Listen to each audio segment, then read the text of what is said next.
누가복음 23장 18절에서 25절까지 같이 봉독하시겠습니다. 무리가 일제히 소리질러 이르되 이 사람을 없이 하고 바라바를 우리에게 놓아 주소서 하매 이 바라바는 성중에서 일어난 밀랑과 살인으로 말미암아 옥에 갇힌 자라. 빌라도는 예수를 놓고자 하여 다시 그들에게 말하되 그들은 소리질러 이르되 그를 십자가에 못 박게 하소서, 십자가에 못 박게 하소서 하는지라. 빌라도가 세 번째 말하되 이 사람이 무슨 악한 일을 하였느냐, 나는 그에게서 죽일 죄를 찾지 못하였나니 때려서 놓으리라 하니 그들이 큰 소리로 제쳐가여 십자가에 못 박기를 구하니 그들의 소리가 이기지라. 이에 빌라도가 그들이 구하는 대로 하기를 강요하고 그들이 요구하는 자 곧 밀란과 살인으로 말미암아 옥에 갇힌 자를 놓아주고 예수를 넘겨주어 그들의 뜻대로 하게 하니라. 아멘. 그동안 우리에게 많은 일들이 있었습니다.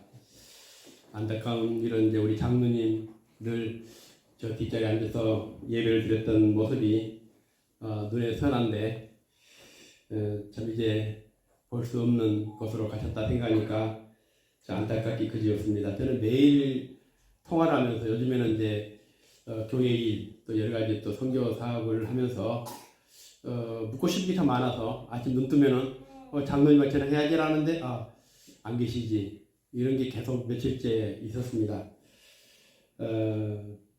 우리가 참 이런 아픔도 있었고 또 많은 일도 있었는데 이제 시간이 지나고 나면 이제 우리 장로님께서 이 교회를 위해서 또 하나님 나라를 위해서 어떤 일을 하셨는지 또 우리가 또 이 교회의 역사가 있는 한은 우리가 해자되고 또 얘기해 줄 줄 압니다. 저는 개인적으로 생각합니다. 이렇게 교회 일을 결과 떠나서 마치 자신의 일처럼 그렇게 하신 분이 얼마나 있을까. 물론 이제 사람이 가오는 있지만 그러나 그럼에도 불구하고 그런 중심은 항상 헌신적인 마음이 있지 않았을까 생각합니다. 평가는 이제 또 하나님 아시겠죠. 2000년 기독교 역사에서 잊혀지지 않은 한 사람이 있습니다. 그 사람이 누구냐면 바로 오늘 우리가 이제 묵상하게 될 본디오 빌라도입니다. 사도신경에서 우리가 언급하면서 본디오 빌라도에게 고난을 받으사 십자가에 못 박혀 죽으셨다 이렇게 말씀합니다.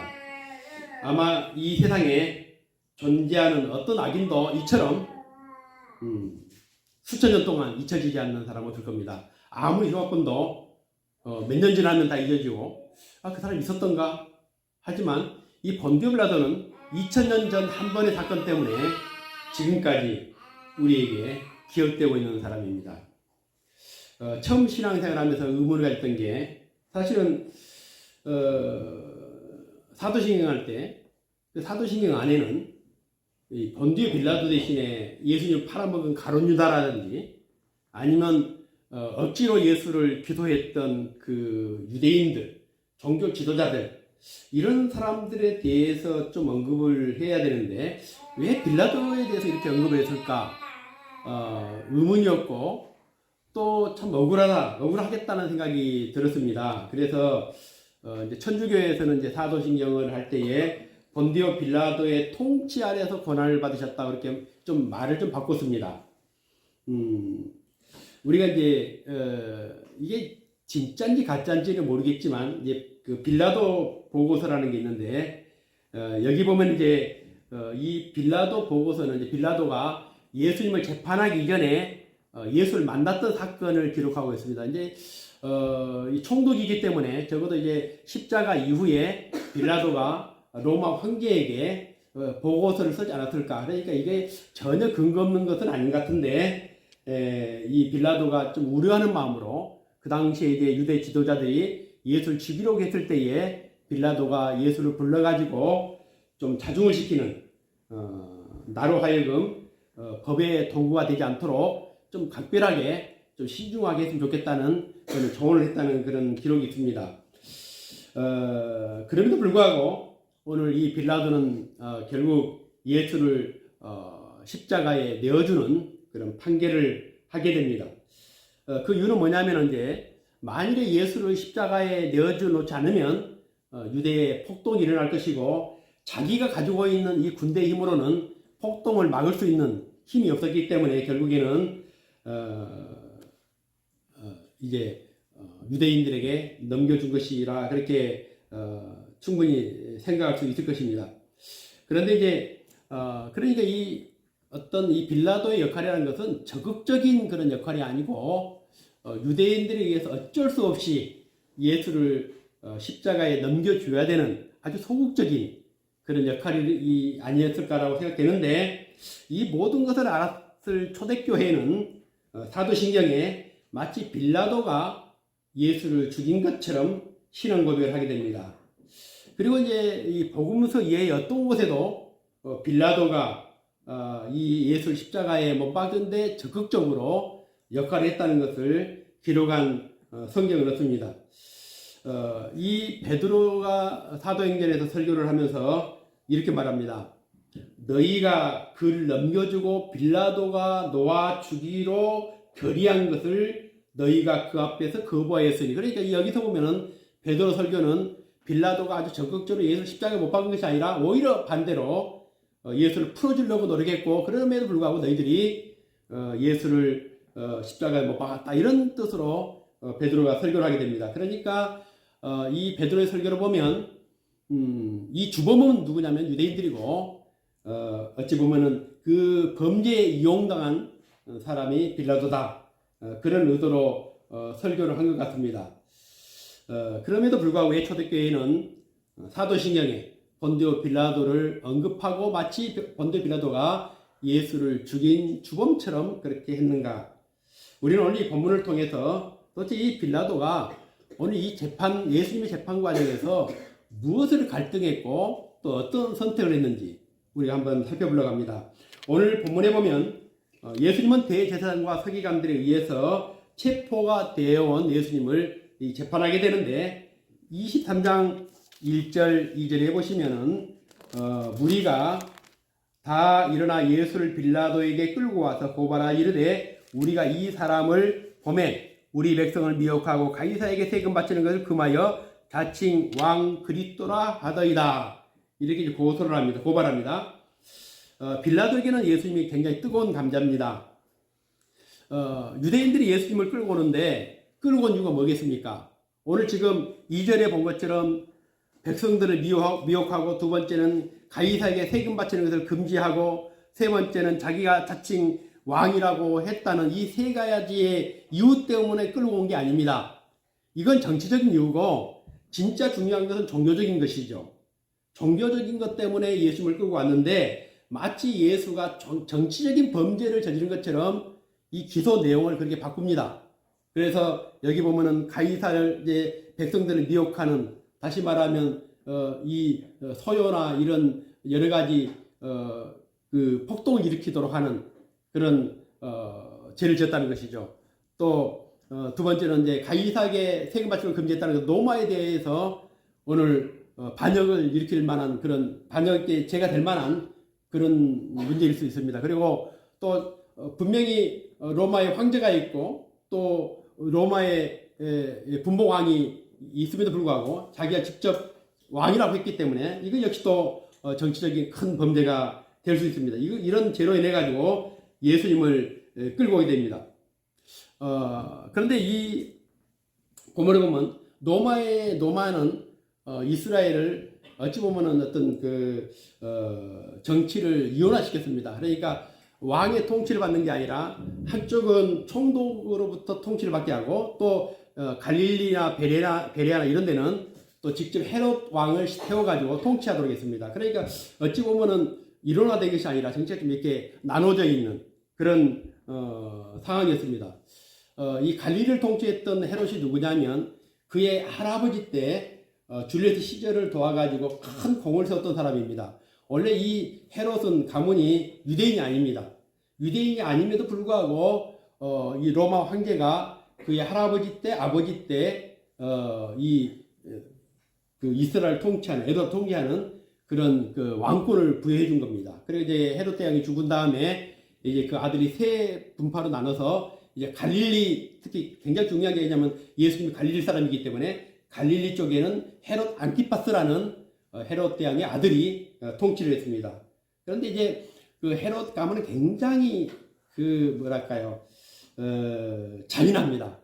그러니까 자기 아버지 때는 베들레헴의 2살 이하의 아이를 다 죽이도록 했지 않습니까? 그만큼 잔인한, 자기 정권을 위해서는 아주 피와 물을 가르는 그런 사람이었고, 또 그 아들 헤롯 안티파스는 자기의 동생의 아내를 빼앗아 가지고 치하고, 또 그를 또 뭡니까, 죄라고 했던 세례 요한을 목을 베 죽였던 아주 잔인한 사람인데, 오늘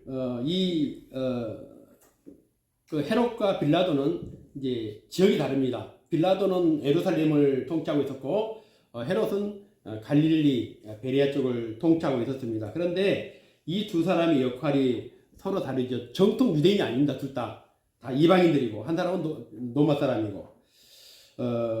그런데 이제 두 사람의 관계가 서로 썩 좋은 관계는 아닌 것처럼 보였습니다. 왜냐면은 정치적인 나이별이죠.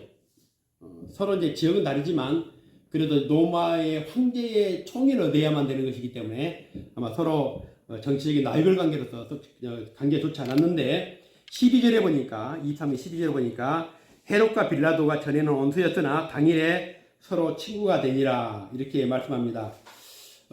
예수님은 예루살렘을 방문했지만 원래 예수님은 지역적으로는 갈릴리 사람이었기 때문에 만약 재판을 하게 되면 이 갈릴리의 왕이었던 헤롯의 관할에 있기 때문에 헤롯이 직접 재판을 해야만 됐습니다.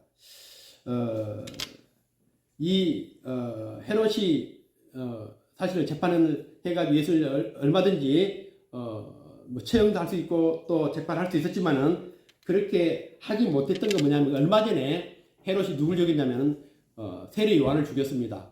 세례 요한도 그냥 정식적인 재판을 통해 죽인 게 아니라 자기 생일날 자기를 반대했던 그 하나의 이유 때문에 불법적으로 죽인 것이죠. 근데 이게 자칫 잘못하면 밀란이 일어나고 큰 문제가 될 수 있었는데, 또 예수님까지 죽이려는 것은 굉장히 정치적으로 굉장히 부담이 됐던 것 같습니다. 그래서 오늘 이 헤롯 입장에서는 예수를 자기 정치적인 부담을 갖지 않고 빌라도가 죽이게 하는 그런 방법을 쓴 겁니다.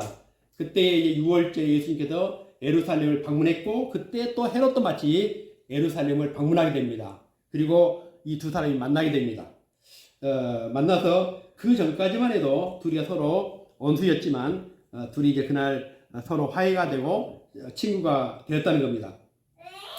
헤롯이 이렇게 빌라도에게 예수님을 떠넘긴 것은 사실은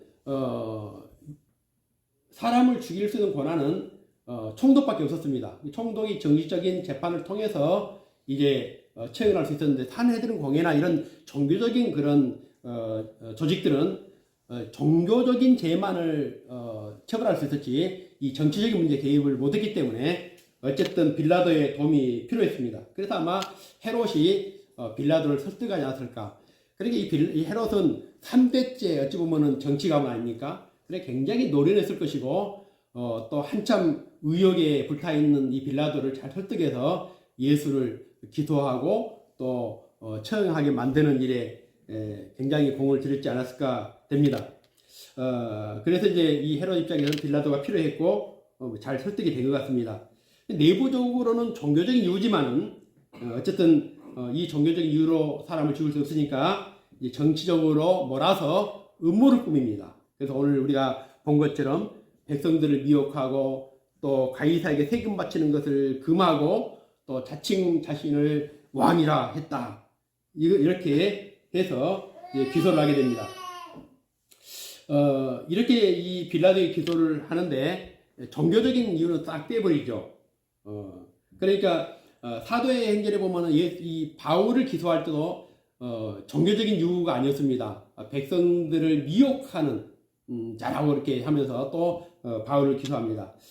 그러니까 오늘 이 2절의 말씀처럼 정치적인 이유로 기소를 하게 되는데, 예수님이 로마 정부에 대해서 반란을 조작하는 중범죄를 저질렀다, 그렇게 말합니다. 이 종교가 세상에서 가장 깨끗하다고 얘기를 하는데 이 종교가 타락을 하게 되면 바로 이렇게 되는 것이죠. 그러니까 믿는 자들에게는 하나의 이제 그 뭐가 있냐면은 그 환상이 있습니다.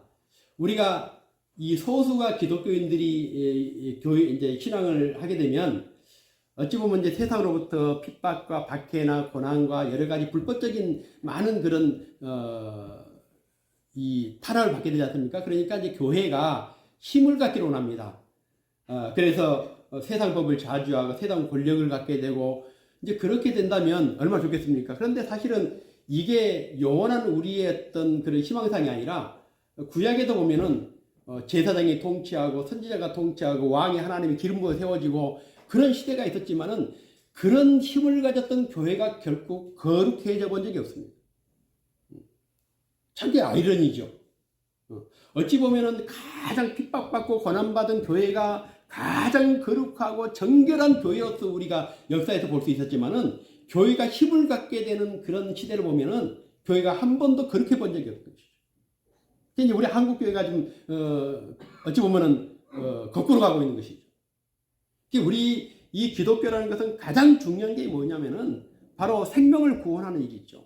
그래 생명을 구원한다는 것은 우리가 죄인들을 예수 그리스도의 피로 우리가 구원받는 그런 백성이 되게 하기 위해서 복음을 전하고 생명으로 그들을 인도하고 그것이 이 교회의 할 일인데 이 교회가 이런 본질적인 일을 제껴놓고 이제는 뭐 사회계획을 부르짖고 뭐 사회 정의를 부르짖고 이게 종교가 타락하면서 나타나는 현상이 뭐냐면 사회 정의를 부르짖는 교회가 되어버린 것이죠. 한국교회가 그렇죠. 한국교회가 얼마나 이 사회적인 문제에 민감합니까? 그러니까 교회는 점점 본질을 잃어버리고 사회적인 문제에 막 앞장서면서 데모하고 집회하고 그러니까 요즘에는 이제 얼마 전에는 저기 지하에 데리고 가서 어떤 그 대통령 후보자를 앙수했는데 이제 이것이 이제 나중에는 이 대통령에 대한 지분이 있는 것처럼 아마 할 겁니다. 그러니까 우리가 이런 종교적인 힘으로서는 안 되기 때문에 정치적인 힘을 가지려고 그러고 또 이른께나 있는 목사님들은 또 기독교 정당을 만들어 가지고 또 정치를 움직이려고 그러고 다 타락한 종교입니다. 그러니까 이 교회가 어찌 보면은 세상과는 교회는 다른 길을 가야 되는 것이죠. 제가 얼마 전에 이제 제가 어디 가서 설교했다고 그러면 우리 성도들이 목사님 교회에서도 설교 제대로 못하면서 어디 가서 설교다 그런 말 할까 봐 제가 말을 잘 안 하는데 제가 우리 총회가 참 정치에 민감하지 않습니까? 막 정치에 막 동원되고 막 그래서 그런 목사님들 이제 이렇게 모여 있는 데서 이제 이번에 제가 처음 이제 설교를 했습니다. 했는데 제가 그 얘기를 했습니다. 교회가 정말 본질을 잃어버렸기 때문에 뭐 좌파 물러가라 우파 물러가라 사회 정의를 회복하자 막 이런 법을 제정하면 안 된다 소수 뭐 인권 뭐 이러다 차별금지법을 하면 안 된다 압력을 가야 된다 이거는 뭐냐면 타락한 종교의 전형이라는 거죠. 이 총회가 이렇게 가면 저는 그 성경한테 그렇습니다. 저는 탈퇴한다고 그랬습니다. 그러니까 우리가 이 복음서를 보면서 오늘 그 유대 종교가 막강한 힘을 가졌지만 그 힘도 부족해서 이제는 또 로마의 그 권력의 힘까지 얻어가지고 예수님을 제거하려고 합니다. 그러니까 이런 것들이 정상적인 것이 아니라 굉장히 기형적인 것이고 이 기형적인 것들 계획이 되지 않고 지금 또 계속되고 있는 것이죠. 그 한국교회가 이제 지금 저는 그런 생각합니다. 가장 지금 잘못된 길로 가고 있지 않는가 하는 생각됩니다. 회복하기 어려운. 그래서 우리가 이제 다시 복음으로 돌아가고 이 교회가 본질을 회복하는 것. 그것은 굉장히 중요한 우리들의 과제를 생각합니다. 예수를 제거하기 위해서 빌라도의 정치적인 힘이 필요했을 겁니다. 헤롯도 그리고 대제사장도 서기관들도 오늘 이런 예수를 죽이기 위해서는 빌라도의 힘이 필요했습니다. 그래서 오늘 빌라도에게 예수님을 정치적인 죄로 기소를 하게 되는데 3절에 보니까 이제 빌라도가 신문합니다. 내가 유대인의 왕이냐? 이렇게 묻습니다. 여기에 대해서 예수님께서는 내 말이 옳도다라고 대답하는데 요한복음 18장 36절 보니까 예수님께서 이렇게 말씀합니다. 내 나라는 이 세상에 속한 것이 아니니라. 만일 내 나라가 이 세상에 속한 것이었다면 내 종들이 싸워 나로 유대인에게 넘겨지지 않게 하였으리라. 그러니까 내 나라가 이 세상에 있다면은 내 종들이 나를 이렇게 붙잡혀가지고 놔뒀겠느냐? 내 나라는 여기 속한 것이 아니다. 내가 왕이라고 하지만 이 세상의 왕이 되고자 하는 것이 아니라 영원한 하나님 나라의 왕이라는 것을 말씀합니다. 빌라도가 이 첫 번째 질문을 통해서 유대인의 기소가 잘못됐다는 것을 알게 됩니다. 그래서 4절에는 뭐라고 하냐면 빌라도가 대제사장과 무리에게 이르되 내가 본 이 사람에게 죄가 없도다. 그러니까 예수님을 기소해 이제 와서 재판해 보니까 예수님이 이게 기소 잘못된 겁니다. 첫 번째 가장 중요한 게 뭐냐면은 이 사람이 왕이 된다는 로마의 반역죄로 고소를 했는데 신문해 보니까 아니다. 죄가 없는 것 같다. 그래서 7절에 보면은 이제 이 빌라도가 예수가 갈릴리 사람이기 때문에 헤롯의 관할에 속한 줄을 알고 헤롯에게 보내니 그때 헤롯이 예루살렘에 있더라. 자 보니까 혐의도 보니까 아닌 것 같고 또 예수가 관할도 예루살렘이 아니라 갈릴리 사람이기 때문에 그날 밤에 헤롯에게 보내는 것이죠. 그래서 빌라도는 유대인들의 내부적인 문제에 개입하고 싶지 않았을 겁니다. 이 문제가 다시 헤롯에게 넘어가는데 헤롯이 오늘 자기도 당황스럽죠. 왜냐하면 유대인들이 요구를 알고 있었거든요. 헤롯도 어떻게 예수를 제거해야 되는데 자기가 재판해가 죽일 수는 없으니까 오늘 다시 빌라도를 찾아가지고 그 전까지만 서로 온수했는데 어떻게 잘 해가지고 둘이 친구가 됩니다. 그러면서 다시 예수를 기소하도록 해서 재판하도록 하는 그런 하게 됩니다. 그래서 이제 빌라도가 대제사장과 관리들을 다 모아놓고 14절에 이렇게 말씀합니다. 이르되 너희가 이 사람이 백성을 미혹하는 자라 하여 내게 끌고 왔도다. 보라 내가 너희 앞에서 신문하였으되 너희가 고발하는 일에 대하여 이 사람에게서 죄를 찾지 못. 다시 내가 해보니까 역시 예수는 죄가 없다. 또 그렇게 말합니다. 그러면서 15절에 헤롯이 또한 그렇게 하여 그를 우리에게 도로 보내었도다. 보라 그가 행한 일에는 죽일 일이 없느니라. 자 여기까지 보면은 이제 빌라도가 굉장히 공정하게 재판한 것 같습니다. 유대인들이 요구 알았고 헤롯이 부탁했음에도 불구하고 예수가 죄가 없다는 것을 두 번, 세 번 그렇게 선포를 합니다. 그러면 끝나는 겁니다. 재판장이 봤을 때 죄가 없다면 끝나는 것이죠. 그런데 좀 이상한 짓을 합니다. 16절에 그러므로 때려서 놓겠노라. 죄가 없으면 그냥 풀어줘야죠. 근데 이제 그 백성들의 그 분노를 알기 때문에 그 분노를 누그러뜨리기 위해서 죄 없는 예수를 때려서 풀어주겠다고 얘기를 합니다. 근데 이제 여기서 끝날 수 있는 부분인데 계속 재판이 이어지게 됩니다. 근데 사실 이 헤롯이 이렇게 지금 유대인들의 요구, 대제사장, 서기관들, 이 빌라도 입장에서는 종교 지도자들의 요구를 무시할 수가 없는 겁니다. 우리나라 대통령들이 뭐 기독교 단체 이런 그 지도자들을 무시합니까? 무시 못합니다. 우리나라 기독교가 어찌 보면 10% 20%밖에 안 되지만은 거의 상위였던 이런 의사의 결정을 하고 또 굉장한 힘이 있기 때문에 대통령들도 함부로 못하는 겁니다. 그래서 이 종교 과세를 하는 거는 이것도 굉장히 어렵게 되지 않습니까? 그런데 이제 오늘 이 빌라도 입장에서도 무시를 못하기 때문에 이들 요구를 들어줄 수밖에 없는 것이죠. 그런데 이제 그 전날 어떤 일이 있었냐면은 헤롯의 아내가 꿈을 꾼 겁니다. 빌라도 아내가 꿈을 꿨는데 굉장히 꿈자리가 좋지 않습니다. 그러니까 이제 아내가 빌라도에게 얘기를 합니다. 내가 꿈을 꿨는데 참 오늘 꿈자리가 별로 좋지 않은데 괜히 재판에 관여해가지고 그러지 말고 이런 일에 좀 개입하지 마라. 이런 얘기를 했기 때문에 빌라도 입장에서는 오늘 최선의 방법으로 예수님을 때려서 놓아주는 것으로 한 것 같습니다. 그럼에도 불구하고 이제 무리들이 흥분이 가시지 않습니다. 그러니까 이제 빌라도 입장에서는 자 6월절에는 죄수를 한 명을 놓아주기로 이제 하게 되는데 예수님과 좀 비슷한 사람을 상대하게 되면 예수님에게 불리할 수 있으니까 아주 흉악범죄 누굽니까? 바라바지요. 이 사람은 오늘 우리가 읽었던 본문에 보면은 이 바라바가 어떤 사람입니까? 25절에 밀랑과 살인으로 말미암아 옥에 갇힌 사람이에요. 굉장히 흉악한 사람이죠. 그런데 이 바라바와 예수를 놓고 너희가 둘 중에 한 사람을 원하면 그 사람을 풀어주겠다고 제안을 합니다. 그런데 뜻하지 않게 18절에 보니까 무리가 일제히 소리를 이르되 이 사람을 없이 하고 바라바를 우리에게 놓아 주소서 하니, 오늘 결국에는 이 빌라도의 의도와 상관없이 오늘 무리들이 예수를 죽이려고 하니까 예수를 십자가에 내놓게 됩니다.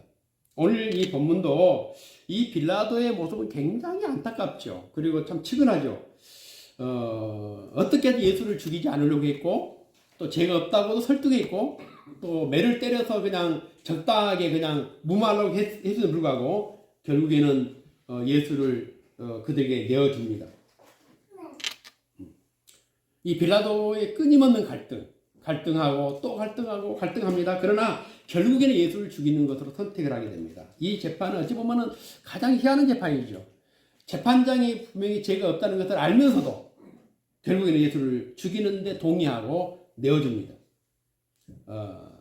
22절에 보면은 빌라도가 세 번째 말하되 이 사람이 무슨 악한 일을 하였느냐, 나는 그에게서 죽일 죄를 찾지 못하였나니 때려 놓으리라. 그러니까 이 빌라도는 세 번씩이나 예수가 죄가 없다는 것을, 지금까지 우리 이제 이 재판 과정을 쭉 봤는데, 빌라도보다는 사실 어찌 보면 이렇게 죄가 없음에도 빌라도로 하여금 압력을 가해서 예수를 처형하게 만드는 유대인들, 대제사장들, 서기관들, 그리고 헤롯, 이런 사람들이 더 큰 잘못이죠. 그러니까 사도신경에 이런 빌라도보다는 대제사장의 서기관들이나 헤롯이나 이런 사람들을 해야 되는데 어찌 보면 굉장히 억울한 사람이죠. 그런데 왜 빌라도가 그런 선택을 해야만 됐는가? 빌라도에게 중요한 것은 정의, 공의, 평화가 아닙니다. 여러분, 우리가 정치인들의 그 수사에 속으면 안 됩니다. 정치인들은 늘 정의나 평화나 민주나 이런 얘기를 합니다. 푸틴이 지금 우크라이나 지금 한 달 넘게 지금 전쟁하고 있지 않습니까? 그런데 푸틴이 한 번도 반민주적인 아니면 정말 불의한 그런 자기의 어떤 의도와 동기가 그렇다고 얘기한 적이 있습니까? 없습니다. 항상 민주와 평화와 이런 것들을 부르짖으면서 전쟁을 하는 겁니다. 정치인들 말에 속으면 안 되는 것이죠. 정치인들은 늘 그렇게 포장합니다. 나쁜 의도를 가지고 있으면서도 늘 얘기할 때는 굉장히 민주적이고, 그리고 뭐 시장 경제, 또 뭐 자유를 위해서, 전두환이가 5.18 일으킬 때에 그냥 한번 그냥 정권을 위해서 한번 밀어붙여 이렇게 하지 않았습니다. 그 사람도 마이크 앞에서는, 사람들 기자 앞에서는 굉장히 절제된 언어로 우리나라의 평화를 위해서, 안정을 위해서, 미래를 위해서. 정치인들 그렇게 하는 것이죠. 그러나 오늘 이 빌라도가 겉으로는 그랬을지 모르겠지만 어떻게 하면 로마의 총독으로부터 임명받은 이 총독의 자리를 지킬 것인가? 그 하나밖에 없습니다. 철저하게 이해관계에 의해서 움직였던 사람입니다. 오늘 본문에서도 빌라도는 끊임없이 예수를 죽이는 일에 두려움을 가졌습니다. 그럼에도 불구하고 그가 더 두려웠던 것은 자기의 권력을 잃어버리는 것이죠. 예수가 비록 하나님의 아들이었고 메시아였고 수많은 이적과 기적을 행했고 빌라도는 사람들을 보내가지고 아마 예수의 행적에 대해서 다 알고 있었을 것입니다. 기적을 일으켰던 것, 수많은 사람들에게 하나님 나라를 선포했던 것. 그럼에도 불구하고 자기 권력을 잃어버린 것이 더 두려운 것이죠. 우리는 압니다. 이게 옳다는 것도 다 압니다. 이렇게 살아야 한다는 것도 압니다. 그러나 우리는 내 작은 것을 잃어버린 것을 더 두려워합니다. 그렇기 때문에 결국 우리는 갈등하면서도 결국 악을 선택하게 되고 죄악을 선택하게 되고 잘못된 것을 선택하게 되는 것이죠. 빌라도는 누구냐면 2000년 전 바로 내 모습이죠. 빌라도는 우리의 모형입니다. 빌라도가 어떤 특별히 악의 유전자를 가지고 그런 나쁜 일을 한 것이 아니라 우리도 지금도 살아가면서 수없이 갈등하면서도 우리는 결국 악을 선택하고 잘못된 걸 선택하고 반기독교적인 걸 선택하는 것이죠. 솔직히 오늘 사는 우리들이 나라도 괜찮습니다. 저기 예전에 국악하게 되면 끊임없이 그 하지 않습니까? 옆에서 얼씨구 좋아하고 그렇게 들으면 되는 것이죠. 네. 네. 이런 소리도 우리 박 목사님 말한 것처럼 들을 수 있는 게 행복입니다. 요즘에는 애들 소리를 들을 수가 없습니다. 네. 그래서 그러니까 이제 우리가 이 빌라도를 보면서 야, 빌라도는 특별히 악의 유전자를 가지고 이런 나쁜 짓을 했다 하기가 참 쉽지가 않습니다. 왜냐, 우리 빌라도보다 더 악했으면 맞겠지 더 선하게 살지 않기 때문입니다. 사람들은 모두가 자기 유익을 위해 살아갑니다. 정치한 사람들은 늘 입에 발린 것처럼 백성들을 팔고 나라를 팔고, 그러나 결국 그 뒤에는 자기 권력이고 자기 유익이죠. 이 빌라도에게는 자기의 권력이 필요했습니다. 이게 지키는 것이 선이었고 자기 권력을 지키는 것이 가장 정의로운 것입니다. 그러니까 그 예수를 죽이는 것에 선뜻 동의하고 내어주는 거예요. 가룟 유다에게 가장 중요한 것은 오늘 예수를 팔므로 얻기는 자기의 이익이죠. 분명히 나쁜 것이죠. 스승을 파는 이거 배반이라는 엄청난 죄임에도 불구하고 오늘 갈등하고 고민했겠지만은 결국에는 예수를 팝니다. 그러니까 오늘 성경은 빌라도 한 개인의 죄를 묻는 것이 아니라 빌라도는 우리의 모형이라는 것이죠. 성경 끊임없이 모형론을 우리에게 얘기합니다. 우리도 빌라도처럼 때로는 죄 앞에서 갈등합니다. 그러나 결국 죄와 타협을 하게 되고 죄를 선택하게 되고 작은 일일 수 있는 것인지 모르겠지만 그것이 결국에는 메시아를 죽이는 공범으로 그렇게 기록이 되는 것입니다. 그 선택 때문에 빌라도는 2000년이 지난 지금도 여전히 교회가 존재하는 한 빌라도, 본디오 빌라도에게 고난을 받으사 십자가에 돌아가셨다는 그 신앙 고백을 듣게 되는 것입니다. 참 부끄럽고 분명해서는 일입니다. 그러니까 이 성경적인 이름이 유럽이나 미국에 보면은 많은 사람들이 성경 이름을 갖고 있습니다. 그런데 두 사람이 없죠. 가룟 유다가 없죠. 가룟이라는 이름이 있습니까? 없죠. 그 본디오 빌라도라는 이름이 없습니다. 왜냐? 그 이름은 굉장히 수치스럽고 불명예스러운 이름이죠. 그만큼 참 불명예스러운 삶을 결정을 하고 선택을 했습니다. 결국 갈등했지만은 가룟 유다도 그 죄를 선택했고 본디오 빌라도 갈등했지만은 결국에는 선택한 겁니다.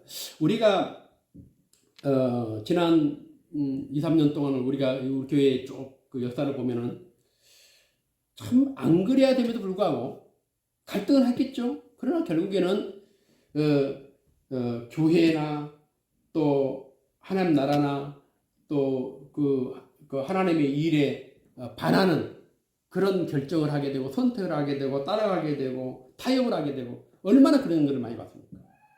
그게 우리 모습이죠. 그렇게 기도를 많이 하고 그렇게 신앙에서 열심히 하고 그렇게 예전에 은혜를 많이 받았다 할지라도 작은 유혹 앞에 우리가 넘어지게 되고 또 그 길을 가게 되는 것입니다. 그래서 우리는 빌라도를 고백하면서 거기에 항상 내 이름을 본디오 빌라도에게 고난을 받으사가 아니라 나로 하여 나 때문에 고난을 받으신 분이 예수님이시오. 그래서 사도행전에는 사도행전 5장 30절에 이 베드로 설교에 그렇게 말씀합니다. 너희가 나무에 달아 죽인 예수를 우리 조상의 하나님이 살리셨다. 너희가 나무에 달아 죽인 예수, 빌라도가 아니라 너희, 바로 내 자신, 우리가 예수 십자가에 못 박았다고 그렇게 고백하고 있습니다. 모든 설교자들이 그래서 빌라도가 아닌 우리가 예수를 죽였다라고 말합니다. 그러니까 지금도 2000년 전에 한 사건으로 끝나는 것이 아니라 지금도 계속해서 우리는 예수를 현저히 모욕하고 다시 십자가에 못 박고 우리 늘 그런 선택을 하게 되는 것입니다. 빌라도는 예수를 넘겨두고 잠시 견고한 총독으로서의 자리를 갖게 됩니다. 다 인정했죠. 왜? 그 어려운 일들을 해냈기 때문에. 그러나 그것도 잠시 3년 정도의 총독의 자리에 있었지만은 그러나 이제 사마리아의 큰 그 밀란이 아니었죠. 그리심산에 사람들이 모였습니다. 어마어마한 대중이 모였는데 그것을 이 빌라도가 밀란인 걸 생각하고 군대를 동원해가지고 엄청난 사람을 죽여버린 겁니다. 그래서 이제 이게 문제가 돼가지고 결국 총독으로 파면당하고 노마로 소환되는데 기록에 하면 마지막 그 자결로 끝냈다고 얘기를 합니다. 그러니까 그렇게 얻은 총독의 자리지만 결국 말로는 가장 비참한 그런 만류를 갖게 됐습니다. 가룟 유다도 마찬가지죠. 가장 비참한 삶으로 마감하지 않았습니까? 그러니까 잠시 그 선택이 우리를 유익하게 하고 잠시 그 선택이 나로 하여금 좋게 맞는 것처럼 착각할 수 있지만은 그럼 우리 하나님 앞에 우리의 선택은 결국에는 큰 부메랑이 되어서 돌아오게 되는 것이죠. 그래서 빌라도는 이 세 번의 잘못 선택을 하죠. 하나는 진실을 버리고 거짓을 선택하죠. 그 두 번째는 예수를 버리고 바라바를 선택합니다. 세 번째는 예수를 버리고 자기 권력을 선택하죠. 그러니까 성경에 기록되지 않았지만 빌라도는 계속해서 그렇게 살았을 것이고 그리고 이제 마지막에는 그것이 부메랑이 되어서 그 인생의 말로의 가장 비참한 최후를 맞이하게 됩니다. 그가 만일 저는 그래야 됩니다. 유대인들 중에서 예수를 그렇게 지근거리에서 가까이에서 예수와 얘기한 사람이 얼마나 있겠습니까? 3년 동안 예수님은 멀찍이 사람들을 놓고 설교를 했습니다. 특별한 사람들이 예수를 만날 수 있었습니다. 그런데 예수님은 보통은 이렇게 무리를 모아놓고 설교했지 직접 사람들과 대화한 것은 많지 않았을 겁니다. 그러나 빌라도는 예수님을 만났죠. 예수님을 신문했죠. 예수님 얘기를 들었죠. 그럼에도 불구하고 빌라도는 끝까지 예수가 메시아인 것을 깨닫지 못했습니다. 참 불행한 사람이죠.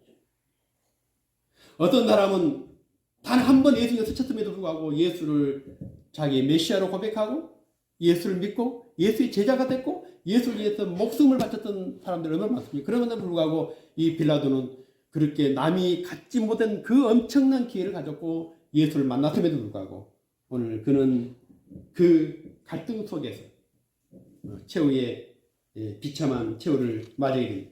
빌라도는 결국 자기의 권력을 지키기 위해서 예수를 버려야만 했고 권력을 지향하고 물질을 지향하고 또 세상을 지향하는 바로 우리들의 모습을 아마 기록될 것입니다.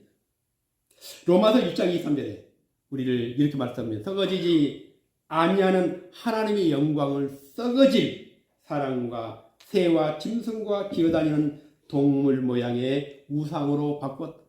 우리를 그렇게 말씀하고 있습니다. 하나님의 영광을 우리는 내 작은 유익에 바꿔버리고 그래서 그런 잘못된 선택을 하고 잘못 선택의 길을 가게 됩니다. 이제 반대로 우리는 내가 지키고자 하는 이 가치가 오늘 예수 그리스도이기를 원합니다.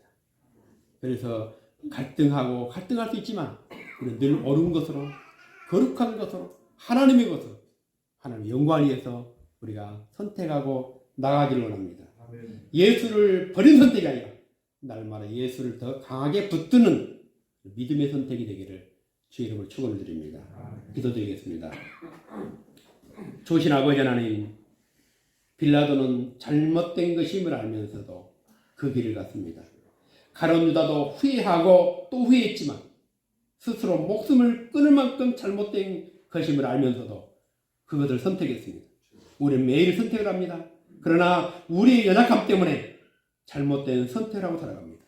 주님, 우리를 강하게 붙들어 주옵소서. 죄와 타협하지 않게 하시고 끝까지 믿음 안에서 거룩한 뜻을 쫓아 갈 수 있도록 도와주옵소서. 예수 그분은 우리에게 무엇과도 바꿀 수 없는 고귀한 분임을 고백합니다. 주님이 우리를 위해서 하늘의 영광을 다 버린 것처럼 우리 또한 이제 주님을 위해서 우리가 가지고 있는 모든 것을 배설물로 여기고 날마다 거룩한 것을 끝까지 붙들고 승리하는 귀하고 모든 성도들이 될 수 있도록 축복하여 주옵소서. 감사합니다. 예수님 이름으로 기도드리옵나이다. 아멘.